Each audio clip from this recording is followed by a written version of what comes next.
Madan Mohan Temple of ISKCON's Govardhan Eco Village to Shri Annamalai ji before we begin our conversation.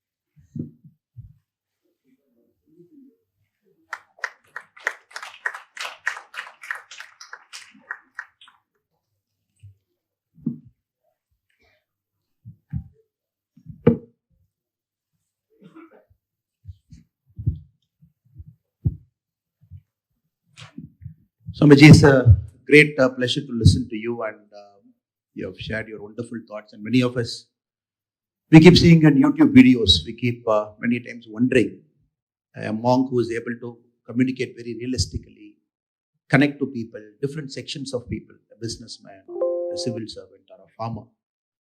Thank you so much for keeping inspiring us, Swamiji. It's very important. This modern age and time, we live in a world of negativity. We are surrounded by a lot of negative things. But every time we listen to you, we all have a sense of optimism and hope. And today we all had the privilege of seeing you in person. Swamiji, I would like to keep this interaction a freewheeling conversation, because many of the eminent people keep seeing you in multiple avatars. We keep listening to your speeches. So I wanted to go slightly off track and get into certain topics that might interest all the audience here. Swamiji, this is a great country. Bharat is a great country. And if somebody has to define this land, we define this land as a land of seekers. We all keep seeking things. But of late, I don't think that is happening, at least in my generation, maybe the previous generation. We don't seek things. We take knowledge for granted. And introspection has gone for a toss. We don't introspect much. And we just live our life, how the life presents to us. And you also mentioned when there's an opportunity, there is also a crisis. Next 20, 30 years, we don't manage these things well. Huge population, 140 crore to 165 crore.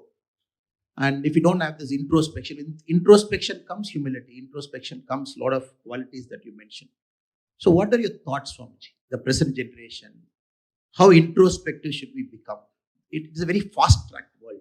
To pull it back, how do you see that, Swamiji? Thank you very much, Annamalai ji, and I want to first of all acknowledge the amazing life's journey you have undertaken by taking a path which is filled with risk, because you had the conviction to do something which would benefit society. So first of all, a round of applause for what you have done. It's a brilliant question, and I want to give the context in terms of the 4 cardinal principles of Vedic Sanatan Dharma, which is Dharma, Artha, Kama, and Moksha. So you very aptly mentioned that we are a land of seekers. So Moksha was a very important part of our lexicon and dictionary. Dharma was the foundation. So the house has a foundation, it has a roof. So Vedic Sanatan Dharma always had Dharma and the roof as the moksha, and in between was Artha and Kama. But the generation of the 60s and 70s, because of serious financial crisis and lack of facilities, focused on Artha and Kama. And that generation, because they focused on Artha and Kama, finally, India is poised to become the 3rd largest economy very soon. So we can say that that generation has been successful. Just as an example, 76 million Indians have emigrated from India out of Bharat from 1990 to 2020. In America alone, so today there are 36 million globally as we speak. In America alone, 22 of the top Fortune 500 companies are led by Indian CEOs. They employ 2.7 million people for a net turnover of $1 trillion. So now, 50% of the motels in America are owned by Indians. So therefore, financially and facility-wise, so the focus was on finance and facility. If you look at it, we have achieved it. In that process, there has been a little neglect of dharma and moksha. So dharma and moksha has gone out of our conversation compared to what the previous generations were having. Therefore, I think from my perspective, 33 years ago, I joined ISKCON so that I can spread more the message of dharma and explain about moksha and help people integrate their artha and kama with the two. But we as individuals have limitations because we are dealing with Shastra. But you, as a public figure, now have a major responsibility that the Gita Krishna says has been spoken for those who are actually the administrators.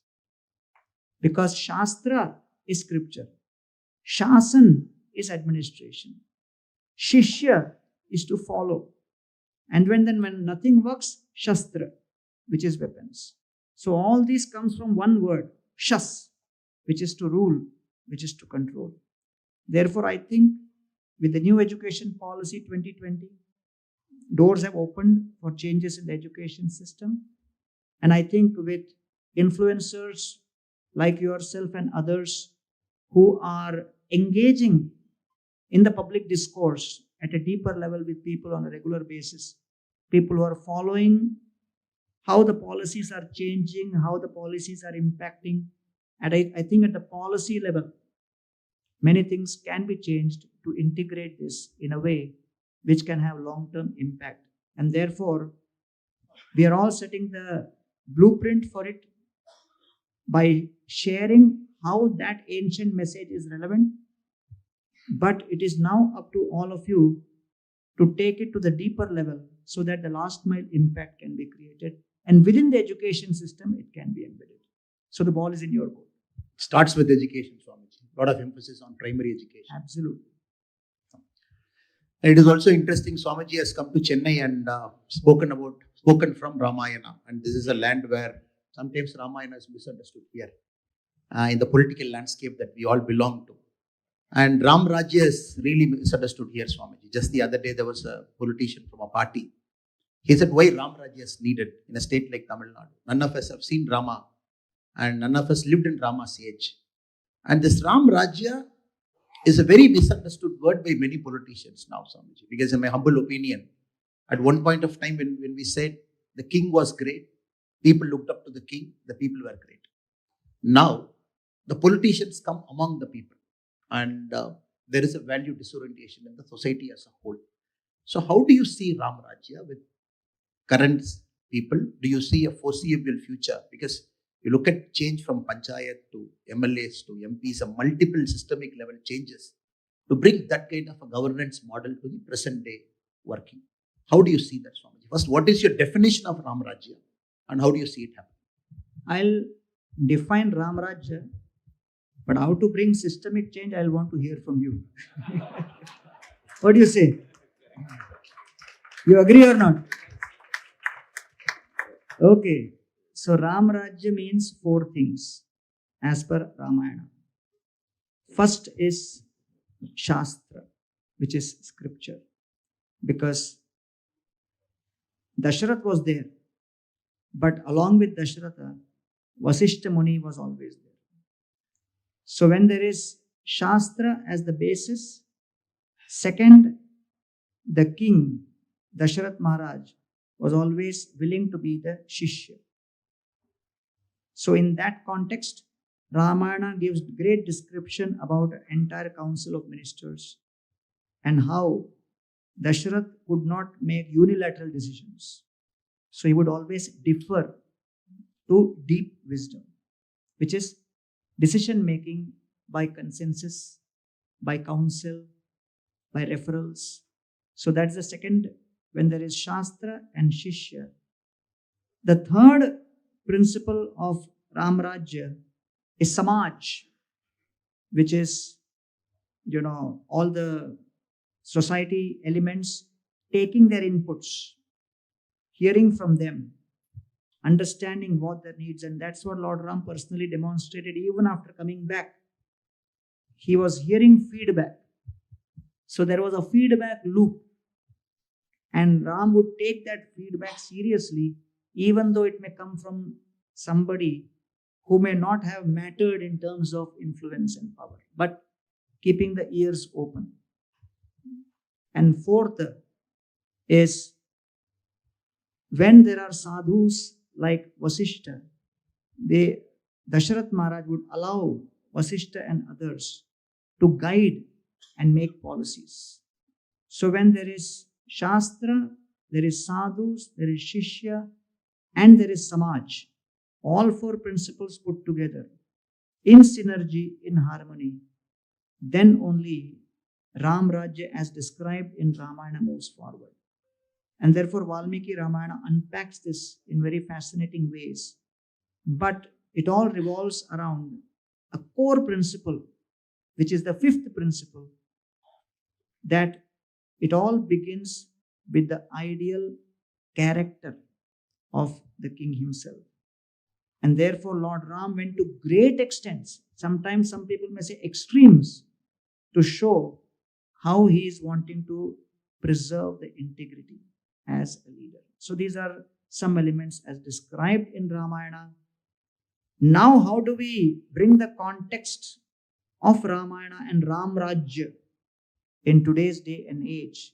Is, I think, something which you, being deeply connected in society, in the police, in the administration, and now in the political domain, working with people at all levels, especially in this part of the country, I think we would like to hear from you. Thank you, Swamiji.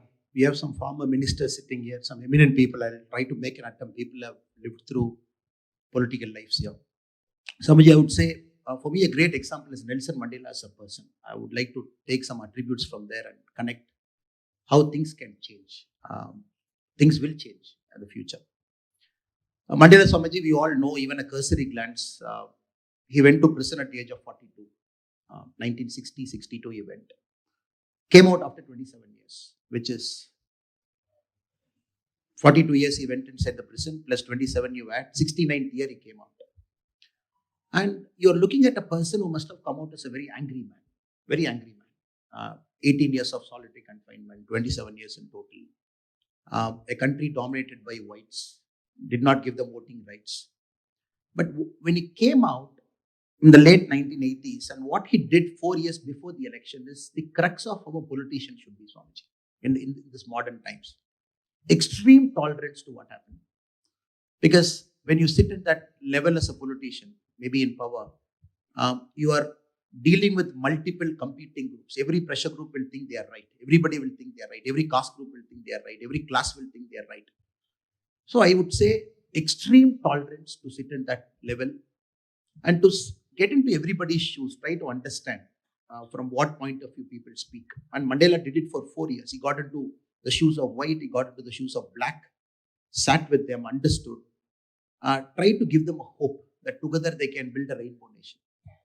The second greatest quality which I see, which I think the present, because we can only talk about attributes and quality which an aspiring politician can pick up, practice as a virtue. Because I always believe many virtues, even if not born into, by practice, we can get it over a point of time.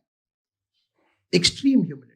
When he went for a state visit to China, the story is, when he went out of his room, when he came back in the evening after a state dinner, the person who was supposed to take care of the room waited outside and said, "I'm so sorry." When he walked into the room, everything was in perfect order. You kept the pillows in the correct position. You kept the sheets in the correct position. I felt my service is not to your liking or standard. That is why you did everything on your own. So I'm here to apologize to you. And Mandela said, "I'm so sorry. It is not that I wanted to offend you. But living in a prison for 27 years, everything I did, cleaning the toilet to making up the bed.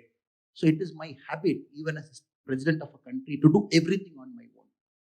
Because the quality that everywhere he went, an emperor to a British queen, to a person cleaning that room, every single person, he always gave this quality that is a humble person. A politician, the problem is people don't listen much. And they live in high pedestal. They think they're always great. They think that they always know the public feedback, and nobody wants to listen. And this humility, the broken families, nuclear families, grandfathers don't live. A child is born into that family. He aspires a public career. He comes out after 20, 25 years. And that creates a system where people don't have tolerance much. Five people in a family in a small apartment.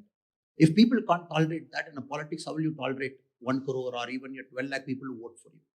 And these two qualities, Swamiji, I personally believe tolerance and humility.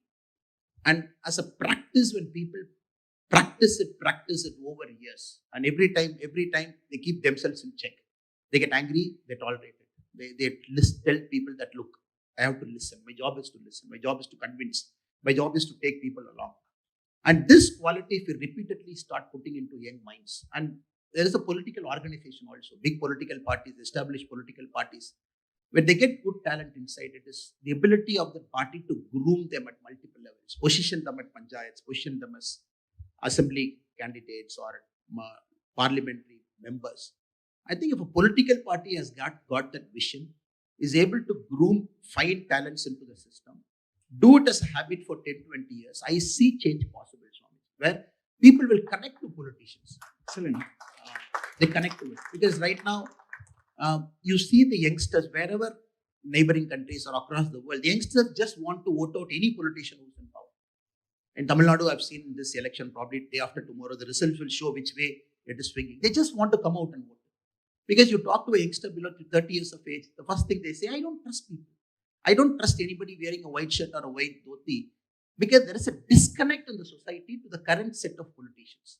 And people born after 90s or maybe 2000s, I see a severe disconnect, Swamiji. That is a dangerous sign in a democracy. One, the mistake, politicians not able to connect to young people. And young people not willing to open their minds and see politicians the way they are supposed to see a public servant. This disconnect is creating dangerous ripples across the world. Even in Tamil Nadu, it might do so on May 4. So I hope and pray that consciously, as an organization, as senior political leaders here, the best way for them to give back is groom 10 people, groom 15 people, groom 20 people. Give time every week, like how you do for Bhagavad Gita to mentoring classes. Start mentoring young people. I think if it is able to, we are able to do it, Swamiji, I see a good future, Swamiji. Thank you. That's an excellent answer. And I want to just reflect on what you just said. And I have my friend here, Prabhu Venkatesh. You can just stand up so that everyone sees you. He's a good friend. So Prabhu Venkatesh is connected to me for many years. And he was regular, like our ISKCON devotee in practice. With your permission, Swamiji, very sorry. And Prabhu Venkatesh was previously a member of our political party. One day he came to our office. He said, Anna, from tomorrow I am not going to give more time in politics. I am going to immerse myself in seva. I said, have you thought through it? And an active member of the political party having a role. He said, I'm going to do full service to ISKCON. And I'm going to relocate my base, move out of Coimbatore, move to a different city. And I thought through it, and my life is all about seva. And very good to see, Swamiji, that you're acknowledging him, because I'm also seeing him after a year and a half now. And good to see him. It's politics loss that he has decided to come to ISKCON and ISKCON's came to be a good soldier. So that time, this is 2016. And then he said, I think I want to get connected to politics because his grandfather, Sri Narayan Swamiji, is a very well-known freedom fighter from Coimbatore. But many ISKCON devotees were telling him that, no, politics is not for good people. So don't join. So he asked me what to do. I said, if you don't go out in politics there, you will do politics in ISKCON. So you better try it out there and see what you can experience. So I'm happy to share that, he ventured out and connected with people like him. And he's still quite actively involved in some different roles. But I would say that was a very important moment where he needed someone to move him in that direction. And in my own case, when I decided to, from IIT at the age of 22, decided to join, it was initially quite a shock for my family. And, I have my roots from South India. I'm from Palakkad. And most of my family are here in Chennai. So many of my family members are here. Can you raise your hands here? So there's a whole family lobby which is sitting. Give a round of applause to all of them. So I must acknowledge that the family was very supportive, because if you don't get support of the family, you cannot actually embark on your journey. So I'm very grateful to them for supporting and acknowledging. So if all of you feel any value in what I'm doing, a large part of that goes to their blessings and their support also. So I want to come back to you, that you were a very established IPS officer, and somewhere in the internet, and people told me you were known as the Singham of Karnataka and things like that. So in that context, when you decided to make a shift, so what was that journey? What was that which inspired you to make the shift, and what were some of the reactions of the people close to you? Swamiji, we also have some legendary police officers here who have served us with a lot of dignity, and it's a privilege to talk in front of them. Swamiji, my career was very short. It's about 9.5 years in the Indian Police Service. 2016, there was an incident, Swamiji, just you mentioned about the IIT incident. And with the superintendent of police of a district, there was a rape and murder of a 10th standard student. 8:30, the local SHO called me and told me that a girl is missing. I said, keep searching. At 11:30, he told me the body is found. From my home, it is 2 hours away from the SP's residence. I started moving towards that area. By 1:32, I reached there. Heavy rains. Some 2,000, 3,000 people fully there. The body is inside. We have to take the body out. And they were starting to pile stones on the police vehicle. With a lot of control, we have to go inside, not do anything extra to kind of precipitate the situation more, take the body out, because important forensic evidence is in the body. And when we brought it out, when it went for postmortem and all kinds of forensic investigation, we were doing it. On the way back home, I started reflecting on why this happened, Swamiji. Innocent girl, no fault of her own, wrong time, wrong place, 10th standard. And when I found out, the school had 4 computers, and it was rationing system in the Western Ghats area, in a small village, government school.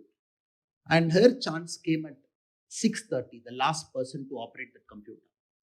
The principal was there, she was there, but 2 people who were supposed to accompany the girls, 5:30 slot, they went.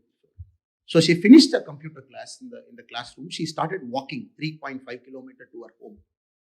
Under the pitch dark, rains, cloudy, going all alone. 2-3 culprits saw her, saw the opportunity, did this act. The first mistake I felt is, okay, there is a crime, there is a criminal, it happened. But if I go beyond it, there is a circumstance that made the criminal to act. If I go one step below, again, there is a system problem that made the circumstance to happen. If I go one step below again, there is a bus that was not going. The school is supposed to have 15 computers at 5. The girl had it at 6:30. This question, for the very first time in my policing career, I started questioning a lot of things.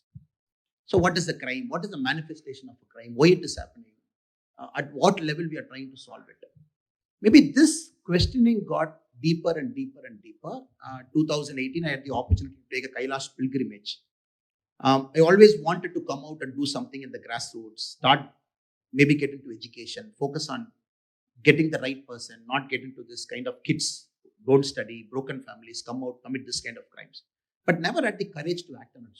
Always was like postponing it. I come from a very first generation family, father 10th standard, mother 8th standard, in a small village. And I can't even think about quitting a service like IPS. I cannot even think, because I can't go back to my village. I can't go and do farming again. And the whole thing in the last 40 years of my life, my parents doing their best to push me out of village. They say, study hard and get out of this village. Don't even come back. Get a better life. And me trying to kind of reinvent the wheel, trying to go back to the village is simply not possible in their mind. But never had the courage to act. So Kailash pilgrimage, at luck happened, Swamiji. The last pilgrimage Government of India had, 2019, pre-COVID. So I was the liaison officer of a batch 13.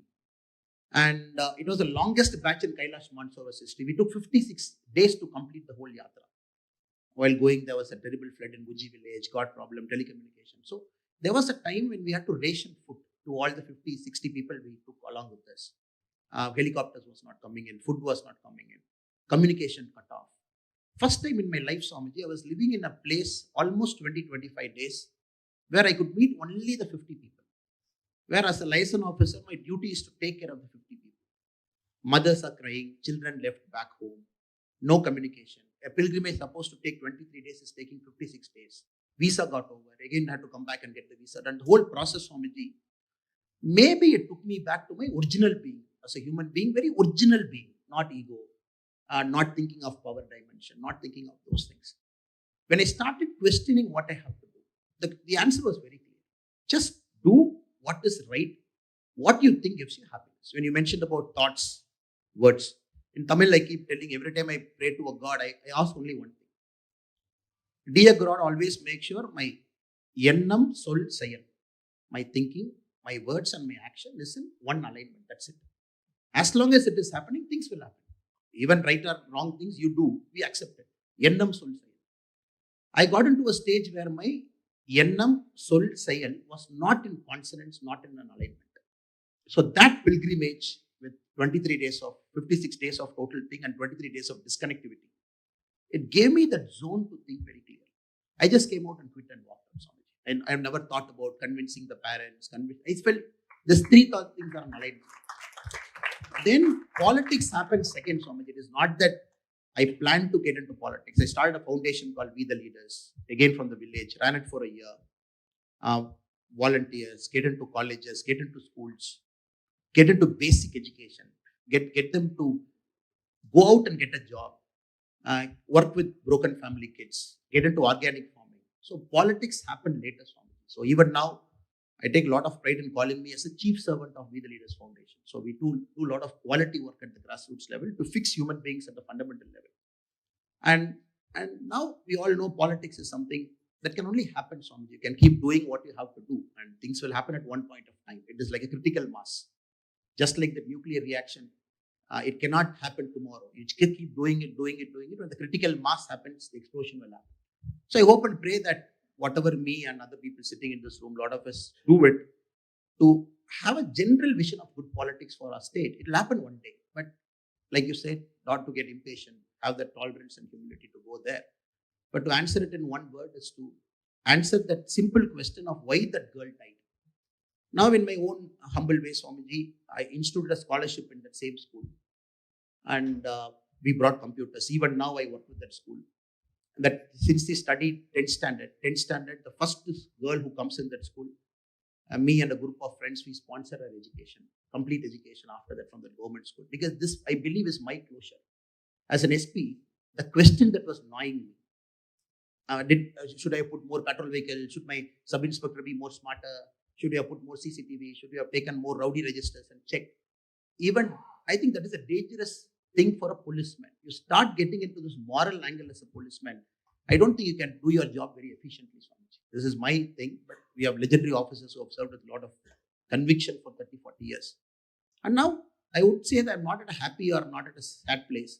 But as long as all these three things are aligned, ennam sol sayal, every day is a joy. You learn, you move to the next day, you learn, move to the next day. That's how I live my life. Thank you so much. That's really beautiful to hear.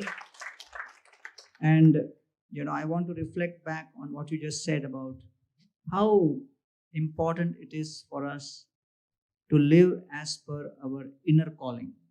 And that's what I see from your story, that there was this inner calling and you had the conviction to live as per the inner calling.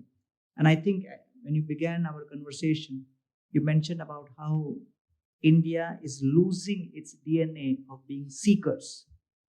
And I remember that when we speak about seeking, there will always be obstacles and challenges. And India has always shown the path that no matter what degree of obstacles come, somehow or the other, like the Mother Ganga river, you have to find its way. Mother Ganga keeps finding her way across rocks in her journey to the Bay of Bengal.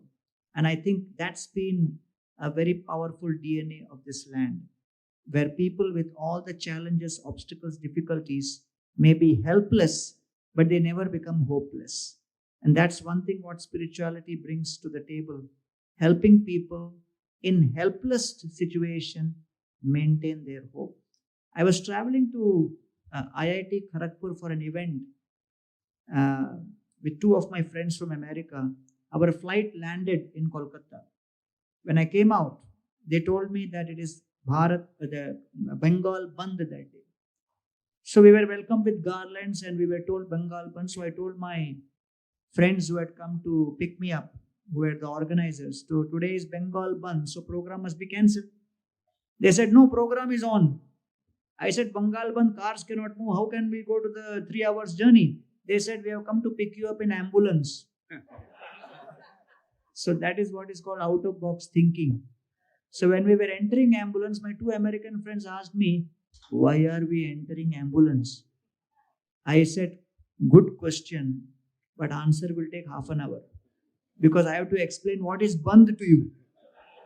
So I said, you sit behind, I will sit in front. When we went ahead, people stopped us and said, we want to check who's behind. And I said, go and check. So they started looking inside, and my two American friends with garlands around their neck after taking breakfast were sleeping peacefully. These guys looked inside and said, may their souls rest in peace. And we reached Kharagpur within 3 hours. So as I was reflecting on your life's journey, I was thinking that this has been the greatest strength of our country, that people have always been inspired, not by the intention of fear, not by the intention of desire, but by the intention of kartavya, duty, and the intention of love, because every relationship has 4 challenges. Every relationship has scarcity, impediment, discomfort, unhappiness. Scarcity, impediment, discomfort, unhappiness. Still the relationship continues, either in family or with friends, in social circle, in organizations, in employment, as you said, with tolerance and humility. Then only something notable gets done in the long run. And Bharat's story has always been that. And therefore, I think that here in Tamil Nadu, with all of you making major contributions, it's a very, very important dimension, because Tamil Nadu has been the state with the largest number of temples, because I have been in the temple ecosystem for now 33 years. So that state which has the maximum number of temples is Tamil Nadu. So you are kind of the spiritual torchbearer for the whole country in one sense. So therefore, it's a major responsibility for all of you. And I'm very grateful for hearing your story firsthand from you. And I think it's now we will allow our audience to also share their reflections and their questions, and want to acknowledge my dear friend, Mr. Gange Amaranji, who's come all the way for hearing our conversation. We got introduced just a few days back in Coimbatore, and I invited him for today. So, Srinivasan sir, Gopalji, what's the way forward?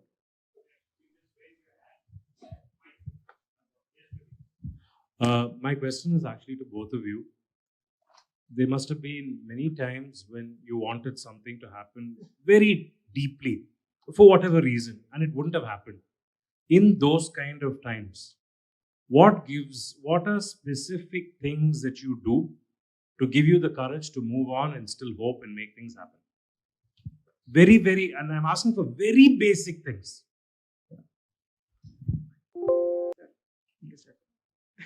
You begin. The master is sitting here, but my life and my perspective is a very short life and small life, sir. I keep certain anchors in my life.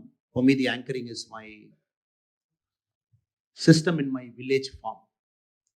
I run a small farm and with cows and sheep and cattle. And I go back there every time, stay rooted for some time. Even now, I spend quite a lot of time there. And it's a small world I've created for myself to get into that bubble and feel safe and be comfortable in that. And many times it doesn't happen your way, but with a little bit of time, maybe then you are very angry, you are very anxious, and you get all kinds of emotions. And with time, 6 months back when I look at it, I see what has happened is the good thing that has happened, at least for me, at least for a lot of people. But I'm also immature and I'm growing, I'm learning. At that point of time, I feel so angry, so frustrated. It has happened multiple times. Maybe last week also it happened.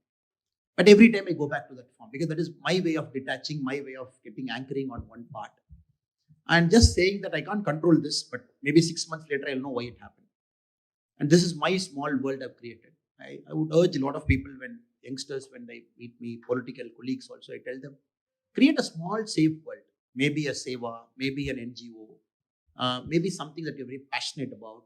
Because we all have a life, either a business or politics or whatever it is. But unless we don't create that world, full time we do keep doing this, keep getting frustrated with what is happening, keep getting too much attached to things here, then we start getting into that frustration cycle, is my humble thought, sir. Thank you. Thank you very much. That's a very, he wanted to hear that perspective. So I'll just add a small part that, what Annamalai sir just mentioned is what actually the ancient wisdom of Bharat was supposed to give to people, perspective. And most people, because they do not understand what Bharat really stands for across states, across languages, across diversities, ultimately there is a deep wisdom which connects this country through cultures. And the wisdom is all centered about finding your purpose and principles, as he just mentioned. Otherwise, you'll just get confused by externals, and diversity can confuse you. Like a German traveler comes to Mumbai and visits the Udupi restaurant. First time he's coming to India. And those days in Bombay, they used to serve out on banana leaf, even in the Udupi restaurant. So he ate idli, dosa, vada, everything. And he didn't know what to do with the banana leaf, started eating that also.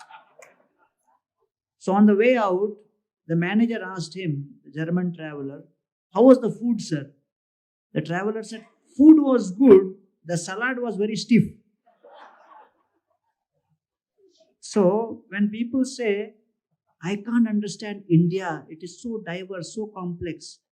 Actually, the real DNA of Bharat lies in its commonality that across the length and breadth we are all connected through finding purpose and principles through the wisdom by which we can adjust our perspectives when faced with any problem. So I also mentioned there is a difference between problem and calamity. Problem can be solved using intelligence. Calamity needs to be tolerated.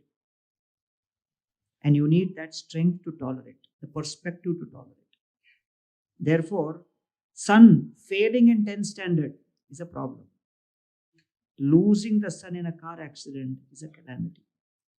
So therefore, material education trains us for problem, spiritual education trains us for calamity. So here we are both sitting on the stage.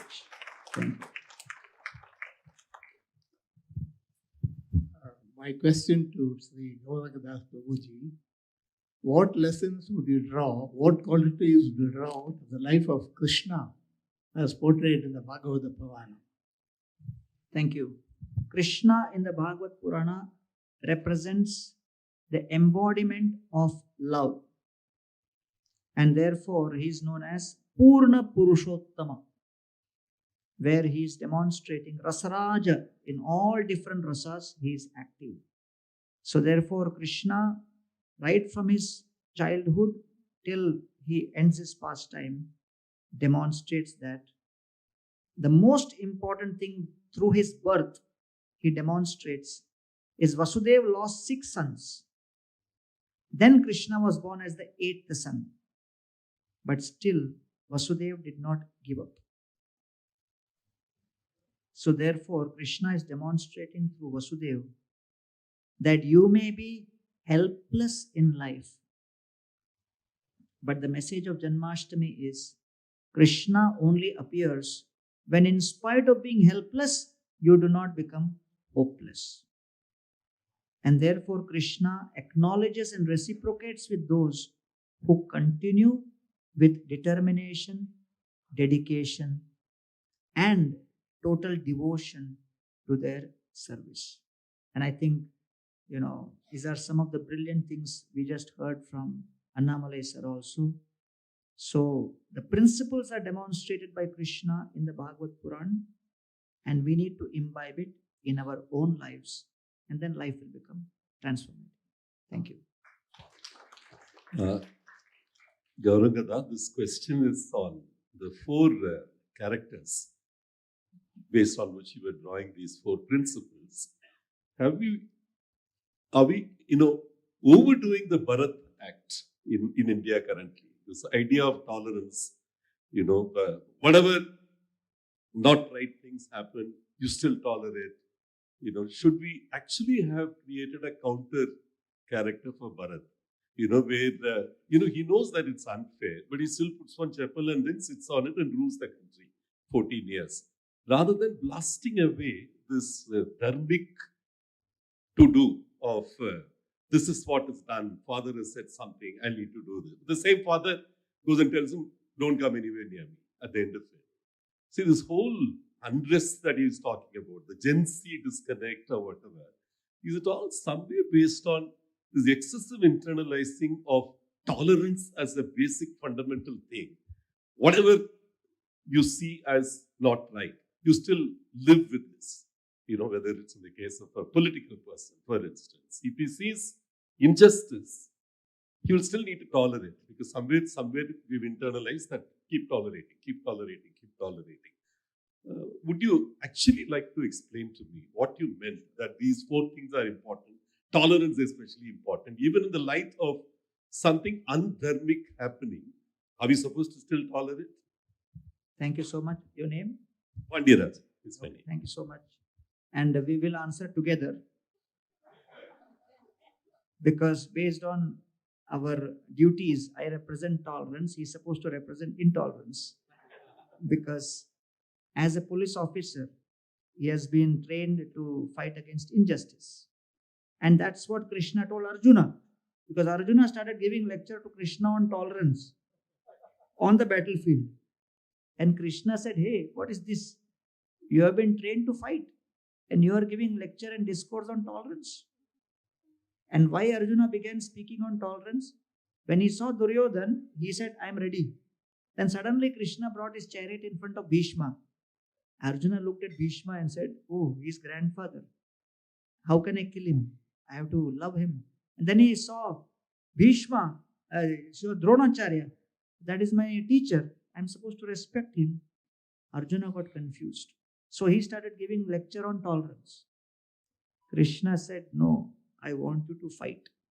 Fight against adharma. Kurukshetra is the operation theatre. Human society is the patient. Duryodhan and Dushasan and company is the tumor. I am the surgeon. You become surgical instrument. Let us begin the surgery right now. And then Arjuna said, what about anesthesia? He said, Bhagavad Gita will be the anesthesia. So that is the understanding of, tolerance, that there is a need for tolerance and there is a need to fight at the appropriate moment. So the entire Gita is speaking so many shlokas on tolerance, but the conclusion of Gita, Krishna is saying, now kill. So therefore, the knife is neutral, just like the gun is neutral, whether it is in the hands of the terrorist or the law enforcer. That is what makes the difference. So therefore, tolerance and intolerance, even in war, even in battle, there is attack and there is retreat. So both are part of the same strategy only. So that is the understanding, holistic understanding from scripture. But let us hear the more practical on-field understanding from sir. Sir is a former minister and former legislative assembly member, and he also runs a very successful private enterprise here. See the different dimensions of life per se. And I worked with sir also many years back as an intern when he was contesting in one of the elections, sir. Yes, of course, there is a problem in the current politics, and we all believe there is a solution, but many times we wonder whether the solution will make the problem far worse in the 5-10 years timeline. Only with time frame we can say whether the solution is better. So I believe, sir, the current India, below 35, below 40, the perspective of life is completely different. Social media generation, they look at life very differently, very fast. And the politics still is very slow, taken for granted, and thinking that people will adjust to who we are as political parties and political representatives. There is a very genuine crisis of leadership, sir. When John F. Kennedy wrote his book in 1956, he named it as Profiles in Courage. That is first book he wrote as a senator. And what he did is he profiled 8 senators in the House of Congress. And very interestingly, he picked all the 8 where they disagreed or deviated from the norm. So he picked 8 people and he called that as profile in courage.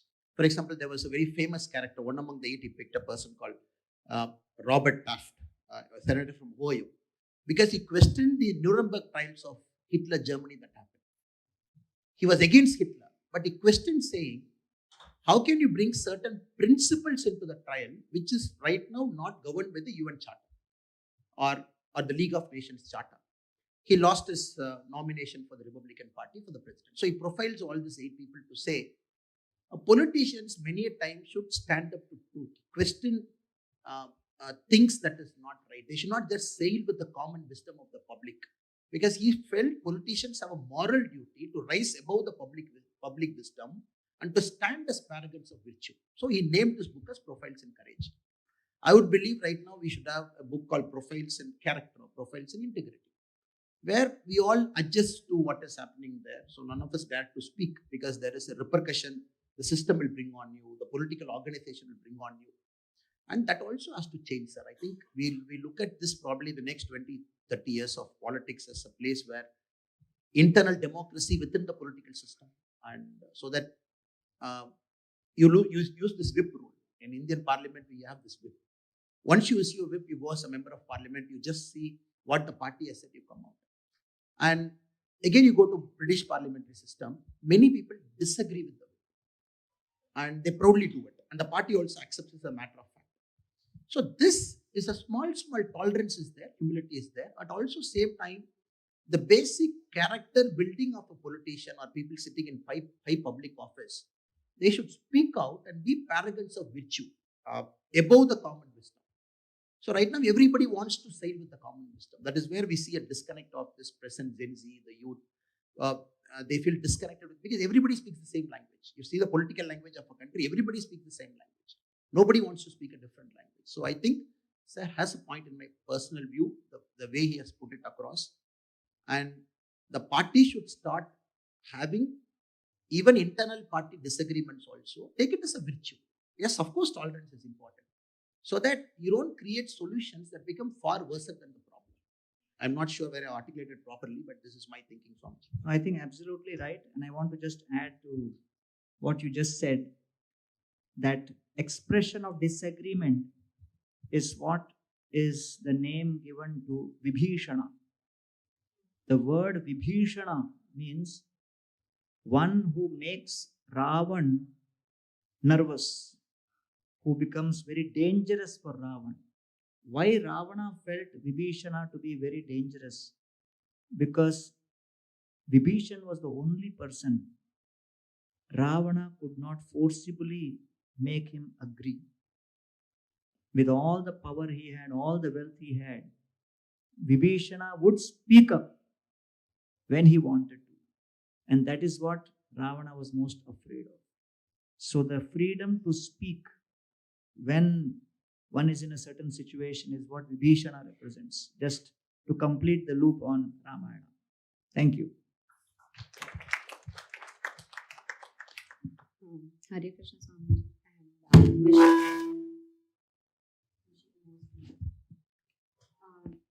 I actually have no question to ask, it's an expression.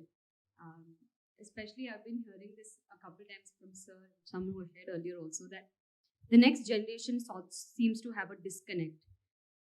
I can't tell you how grateful I am to be in this room. I used to work in Bombay a few years ago, and thanks to my parents, I've been brought up with these values and my guru, my Matriya. Every other weekend when I would come down to Chowpatty ISKCON, and I would love to spend my time like that. And I just feel life has such a beautiful providence, right? Today, it happens to be you. I didn't know what I was signing up for when I came for this. It was a satsang. I was just excited to be. To see that this material world and the spiritual world having the spiritual world trying to establish its trust in the material world, because knowing that this is the instrument, and the material world reaching out to the spiritual world saying that, oh, this is the mat that let's see how it can all come out together. And Mahatri always says that the good deserves to be the best, because from there is so much that we can all do together. To hear your thoughts, sir. Like you said, like there's always this feeling, right, of politics or politicians, they may all be like the same kind. They all say the whole narrative story. So to see you up close, to hear your thoughts, it's been very uplifting. It's been very hopeful. And I truly wish that we see more of this material plus spiritual come to world, because this is a language we understand. So beautifully, Swamiji's been talking about how Ramayana is actually all of us. How I went to Chinmaya Vidyalaya, so we were taught Bhagavad Gita and we were taught these things, right? So to know that, yeah, in each verse of Bhagavad Gita, there's me. There's no disconnect. Krishna and I are the same. And I think I really wish that this goes to more people, because like Sir was saying, at the end of the day, it's all grassroots. It's us as the future tomorrow, as a 24-year-old, as a Jain who probably doesn't conventionally belong to this room. I feel so part of this, and I'm sure that there are. I know, because I have my friends. There's this big world that is so hopeful with this combination of the material and the spirit, and that's about it. Like I said, I don't have a question. It was an expression. Thank you so much.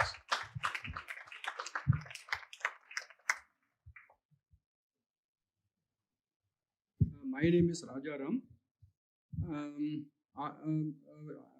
In fact, at the outset, I would like to deeply thank the organizers for bringing two great minds to deliberate on this important topic, which is very relevant for today's society.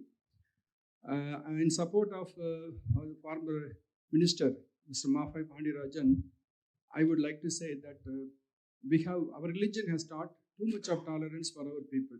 We are too intolerably tolerant. We should change. I think there's a limit for this tolerance level. Yes, sir. As rightly pointed out by our great Swamiji, Tamilnadu is known for temples. We have almost 1.5 lakh important temples. Among them, 30,000 are very big temples. This is a land, it is Anmiga Bhumi, a land of spirituality. But unfortunately, there's a tendency to defame our gods. And people are they tolerate this criticism. Will we tolerate if anybody defame our mother or father? Definitely not. So we should find a way out to counter this negative campaign on our religion and our culture. Thank you.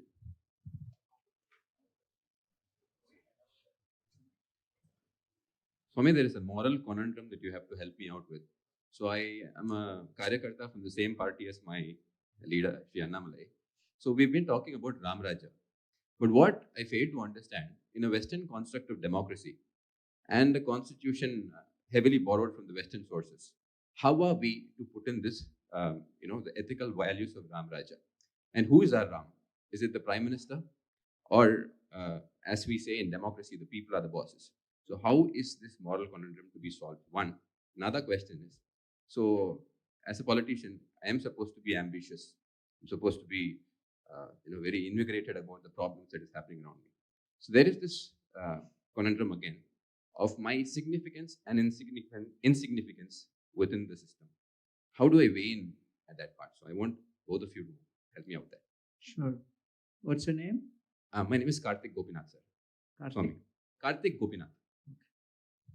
So I'll just begin by sharing briefly, and I think you understand his conundrum deeper than me. So I'll say that from Ramayana's perspective, it helps us at 3 levels. Active spiritual practice in your life as a politician will help you in 3 ways. First, it will help you create the right perception about who you are, your own identity. Second, it will help you with high level perspectives when things don't go the way you expect. If there is a skyscraper building 40-story and I'm standing there and I think, oh, it's huge, so huge. Some problems suddenly come up like that. And we feel, how will I ever overcome this? But when you sit in a flight and from 40,000 feet you look down, that building looks like a matchbox. The size of the building has not changed. Your height has not changed. What has changed? Perspective.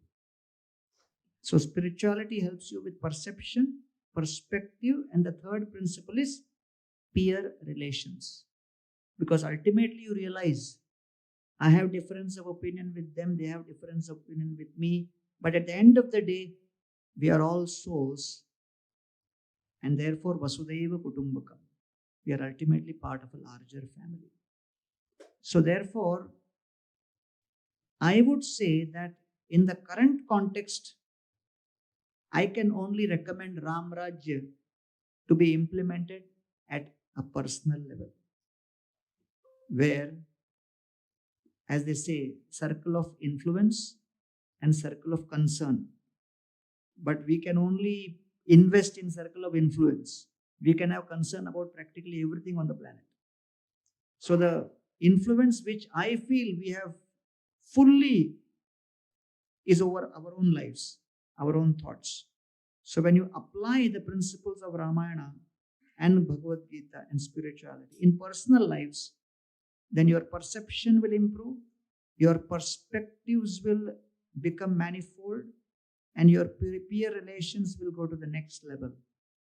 And therefore, ultimately, all the literatures describe that the solution to agitation due to problems is not that you are able to actually fix the problems, because however many problems you fix, new will come. But how you manage to maintain your consciousness at an uplifted level and not allow the negativity to affect you. And as Sir beautifully mentioned, that it was during his pilgrimage to Kailas Manasarovar, where when he introspected, he got time for oneself. They say, me time, when you go deeper. And then you understand that actually beyond all the upadhis, the external designations, ultimately we have a core human value, and it's a human to human connection. So that practice of spirituality and understanding of principles of Ram Rajya keeps you grounded with your own identity. And irrespective of all the events and externals which will happen, which may or may not be within your control, but you will be at peace with yourself. And to be at peace with yourself puts you at the strongest front to deal with conflict outside of yourself. If you are in conflict within yourself, all your attempts to bring peace outside of yourself will ultimately fail. So that is my limited understanding of how much Ram Rajya we can implement today. Over to you, sir.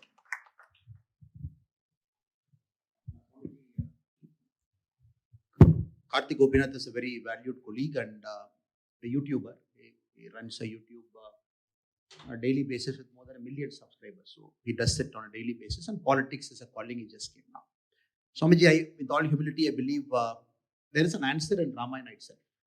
The question that you asked, used a word called ambitious. As a politician, I'm supposed to be ambitious. Then you also mentioned about Ram Rajya, Western construct of democracy, bringing it to our country. When Kambar, when he describes Raman Pattabhisheka, he describes everybody what they are doing. Who's holding the sword, who's holding the umbrella, who's holding. But only one character which Kambar intentionally did not describe in the whole Raman Pattabhisheka is Rama himself. Every single character he brought in except Rama. He says the throne is kept during Pattabhisheka, but throne is kept on whom? Then the next paragraph he goes one step further and he says, after the Pattabhisheka got over, people felt a heaviness in their head. The people assembled in to see Pattabhisheka. Then people felt the throne is kept on their head. So very beautifully, very evocatively, in Ramayana, Kambar goes one step further to say, the throne though it is kept on Rama's head, crowned him the king, but every person in the Sabha felt the crown is on their head, the responsibility is on their head. And there I believe there is a inkling he has given that a politician, the ambitious and word politician, I believe, is a severe incongruity in both the words, Swamiji. A businessman is supposed to be ambitious. A newspaper tycoon can be ambitious, sell more product, make more money, serve the society. But for politician, when you say what ambitious means, is it more power? Because power itself, when you quantify, more power to serve more people, or is it power to serve more people, or is only power to serve people? So a politician, when he chooses, or a public servant, when he chooses to step into that, where he's supposed to handle the public finance, take taxpayers' money and give it back to them, in that responsibility, Swamiji, I believe ambition should have a different connotation, where it's a sense of detachment. Moment you say that there is a sense of detachment means you accept failure and success both at the same point. You see both as an event. You see election winning and losing both. Again, Winston Churchill. After a great war, approval rating at 78%. After the war, he lost the election. But we can keep cycles after cycles in Indian politician, great politician. Look at their final career. They all ended with a defeat, Swamiji. I can name a lot of politicians from top to bottom. At their power, so top. But when they died, the greatest of Indian politicians, greatest of world politicians, when they died, how did they die? Everything is stripped out, power is stripped out. The circle of life brought them back to earth, made them as a normal, humble human being, then they died. I think if we have the humility to appreciate and understand that we also eventually are going to do that, even your counselor or a prime minister or a president, whatever positions people might serve, then we start looking at this ambition very differently, Swami. So for me, politician, when they use ambition, it is to slightly detach. There is an opportunity that has come to serve, do it, and moment you find a way, exit, come out, live your normal lives. Don't treat this as a fundamental life calling where you want to continuously be in that position for 50 years, 60 years is something which I don't believe and I don't appreciate that, Swami. So if you have this kind of a quality, because a politician should have a family, should have a society, should have multiple things to serve. And having everything and to say, I will sit in power for 50 years, 40 years, 65 years, 90 years, then you're not just doing justice to other roles of you being a human being. I think if Karthik, my friend, it's very bold of him to ask this question. But for me, is a more important person in terms of maintaining his fitness. He can inspire a lot of people by the way he presents himself. He runs a YouTube daily where he educates a lot of people what he's doing. And also he does politics. But if he puts politics before all three, then eventually both of us will get into a problem is my viewpoint. So